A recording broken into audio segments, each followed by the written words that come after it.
سورہ انشراح، سورہ الم نشرح میں نے آپ احباب کے سامنے تلاوت کی ہے، جس میں اللہ رب العالمین نے نبی کریم رؤوف الرحیم صلی اللہ علیہ وسلم کو ارشاد فرمایا ہے کہ کیا ہم نے آپ کے سینے کو کشادہ نہ کیا اور آپ سے آپ کے بوجھ کو نہ اتارا؟ الذی انقض ظہرک، وہ بوجھ کے جس نے آپ کی پیٹھ کو جھکا دیا تھا، یعنی کمر توڑ بوجھ تھا، بہت زیادہ بھاری بھرکم ذمہ داری تھی۔ ورفعنا لک ذکرک، اور ہم نے آپ کے لیے آپ کے ذکر کو بلند نہیں کیا ہے۔ بے شک ہر تنگی کے بعد آسانی ہے، بے شک ہر دشواری مشکل کے بعد آسانی ہے۔ اور جب آپ نماز سے فارغ ہو جائیں تو آپ دعا کے اندر مشغول ہو جائیں اور اپنے رب کی طرف رغبت کریں۔ یہ ہے اس سورہ پاک، سورہ الم نشرح کا سادہ سا ترجمہ۔ اس کی تھوڑی سی وضاحت میں آپ کی گوش گزار کروں گا کہ ہم نے آپ کے لیے آپ کے سینے کو کھولا ہے، یعنی آپ کو وسعت ظرفی اور وسعت قلبی عطا کی ہے، اور اس کا جو ظہور ہے وہ تبلیغ کا کام جو ہے، اس کے اندر آپ دیکھیں کہ حضور نبی پاک علیہ السلام کو کتنی مشکلات پیش آئیں۔ مکہ والوں کا رویہ آپ کے سامنے ہے، طائف والوں کا رویہ آپ کے سامنے ہے، پھر مدینہ میں جا کر کے ٹھیک ہے انصار نے خدمات پیش کی ہیں، لیکن کیا مکہ والوں نے اور جو اطراف میں مشرکین کے یا منافقین کے قبائل تھے ان کا رویہ تو وہ کوئی اچھا نہیں تھا، ان کا رویہ تو بڑا درست تھا اور سخت تھا۔ اس کے باوجود اللہ تعالیٰ نے حضور نبی کریم رؤوف الرحیم صلی اللہ علیہ وسلم کے اللہ تعالیٰ کہہ رہا ہے کہ ہم نے آپ کے سینے کو کھولا ہے۔ لوگوں نے آپ کو ہر طرح سے ستایا ہے، لوگوں نے آپ کو ہجرت پہ مجبور کیا ہے، لوگوں نے آپ کو پتھر مارے ہیں، لوگوں نے کیا کچھ نہیں کیا، لیکن آپ وہ وسیع القلب اور وسیع الظرف ہستی ہیں کہ آپ نے جنہوں نے آپ کو پتھر مارے ہیں آپ نے ان کو دعائیں دی ہیں۔ الہ العالمین یہ مجھے سمجھتے نہیں، الہی ان کی نسلوں کو ہدایت دے۔ یہ بہت بڑی اللہ تعالیٰ کی مہربانی، نبی کریم رؤوف الرحیم صلی اللہ علیہ وسلم کی ذات گرامی میں اللہ تعالیٰ نے ارشاد فرمایا وَوَضَعْنَا عَنْكَ وِزْرَكَ، ہم نے آپ کے بوجھ کو آپ سے اتارا۔ وہ بوجھ کون سا تھا؟ وہ بوجھ تبلیغ قرآن کا بوجھ تھا، وہ اللہ تعالیٰ کا جو پیغام پہنچانا تھا، ایک ذمہ داری تھی، ایک بوجھ تھا، بوجھ سے مراد ایک ذمہ داری تھی۔ اس ذمہ داری کو پورا کرانے میں ہم نے آپ کی مدد کی ہے، اور وہ جو ذمہ داری تھی اس کو آپ نے پورا کیا ہے۔ تو یہ ذمہ داریوں کا پورا کر دینا بھی یہ بوجھ کا اترنا ہوتا ہے، اور یہ اتنی ذمہ داری تھی الذی انقض ظہرک، جس نے آپ کی پیٹھ کو جھکا دیا تھا، یعنی جس کو کہتے ہیں نا کمر توڑ بوجھ۔ کچھ ذمہ داریاں ایسی ہوتی ہیں کہ جو آدمی کو بالکل جھکا دیتی ہیں اور کمر توڑ دیتی ہیں۔ میں آپ کی گوش گزار کروں گا کہ کس طرح معاملات ہوتے ہیں زندگی میں۔ پھر اللہ تعالیٰ نے ارشاد فرمایا وَرَفَعْنَا لَكَ ذِكْرَكَ، محبوب ہم نے آپ کے لیے آپ کے ذکر کو بلند کیا ہے۔ اب آپ یہ تو ہے نبی کریم علیہ السلام کی زندگی میں حضور کے معاملات ہیں۔ یہ آیت یا یہ صورت ہمیں کیا سبق دیتی ہے؟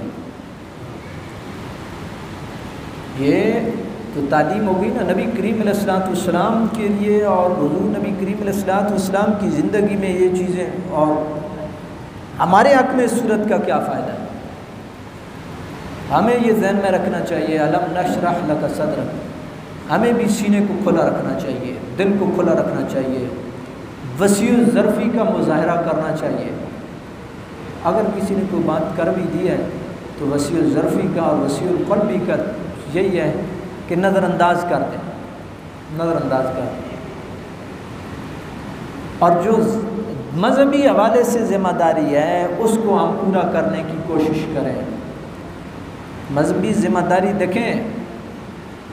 مذہبی ذمہ داری صرف میری ہی نہیں ہے کہ میں نے یہاں آپ کو قرآن کی آیات سنائی ہیں اور آپ نے ان کو سنا ہے، آپ کی بھی مذہبی ذمہ داری ہے، ہم سب کی مذہبی ذمہ داری ہے۔ میں آپ کو قرآن سنا سکتا ہوں، میں آپ کو ترجمہ پڑھا سکتا ہوں، میں آپ کو فقہ بتا سکتا ہوں، آپ کیا کر سکتے ہیں دین کے حوالے سے، یہ آپ کی ذمہ داری ہے۔ آپ صحابہ کرام کی زندگیوں میں دیکھیں تو کوئی حضور کے ساتھ چلا، کسی نے حضور کو کندھوں پہ بٹھایا، کسی نے حضور کے لیے راستے صاف کیے، تو کوئی حضور کے بستر پہ سویا، اور کوئی میدان بدر میں اترا، اور کسی نے اپنا مال نبی پاک علیہ السلام کے قدموں میں نچھاور کیا۔ جو جس کے قابل تھا دینی اور مذہبی ذمہ داری کے حوالے سے وہ اس نے کی ہے۔ مزاج اپنے اپنے، طبیعتیں اپنی اپنی، کیپیسٹی اپنی اپنی ہے، کون کتنا بوجھ سہار سکتا ہے، کون کیا کر سکتا ہے۔ کوئی 4 قدم چلنے کے قابل ہوتا ہے، کوئی 4 پیسے لگانے کے قابل ہوتا ہے، کوئی 2 باتیں کرنے کے قابل ہوتا ہے، کوئی صرف آپ کو اخلاقی کندھا دینے کے قابل ہوتا ہے۔ ہر کسی کے اوپر ذمہ داری عائد ہوتی ہے جتنی اس کی حیثیت ہے، جتنے اس کا کو معاملہ ہے۔ تو برادران اسلام یہ بڑی بنیادی چیز ہے، اس لیے اپنی مذہبی ذمہ داری کو سمجھیے اور اپنی مذہبی ذمہ داری کو پورا کیجیے۔ ایک تو یہ، اس کو ایک اور اینگل سے بھی دیکھیں، دنیاوی اعتبار سے جو آپ کے اوپر ذمہ داری آئی ہے، آپ نے کتنا وسیع الظرفی کا اور وسیع القلب ہونے کا مظاہرہ کیا ہے۔ وہ ذمہ داری کیا ہو سکتی ہے؟ مثال کے طور پہ اس کو آپ دنیاوی معاملات میں کنسیڈر کریں تو آپ اس کو دین کے ساتھ لنک کر کے دیکھیں تو ایسے نہیں ہے۔ جس طرح ہمارے باڈی کے سارے پارٹس ہوتے ہیں نا تو ایک دوسرے کے ساتھ لنک ہے، اسی طریقے سے یہی معاملہ بھی ہے۔ آپ کے اوپر ذمہ داری ہے، آپ کے بوڑھے والدین کی آ گئی ہے، آپ نے کتنا وسیع الظرفی کا مظاہرہ کیا ہے۔ کیا آپ کو اللہ تعالیٰ نے مال و دولت دی تھی، آپ نے لگائی ہے، قربان کی ہے، آپ نے ان کے پیچھے نیند قربان کی ہے، آپ نے ان کو کتنا کندھا دیا ہے۔ اللہ تعالیٰ نے یہ پتہ چلے گا کہ اللہ تعالیٰ نے آپ کے سینے کو کتنا کھولا ہے، آپ نے نیند کو قربان کیا ہے، آپ نے مال و دولت ان بوڑھے والدین پہ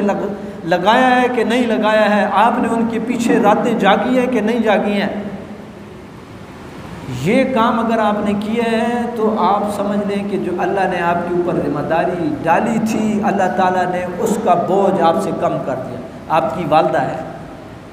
آپ کا والد ہے، آپ بڑے بھائی ہیں،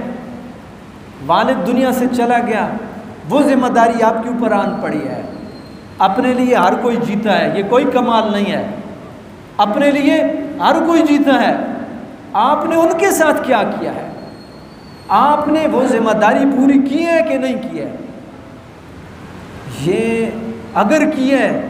اور بغیر چون و چرا کے کیا ہے تو سمجھ لیں کہ اللہ تعالیٰ نے آپ کو وسعت قلبی اور وسعت ظرفی نصیب کی تھی، اور یہ اللہ تعالیٰ نے آپ کے اوپر بہت بڑی مہربانی کی تھی۔ پھر آپ کی بہنیں ہیں، آپ نے والدین کو ان کے گھر بنانے میں کتنا کندھا دیا ہے۔ گھر بنے، قسمت کی بات دوبارہ آپ کے پاس آ گئی، قسمت نے ساتھ نہ دیا،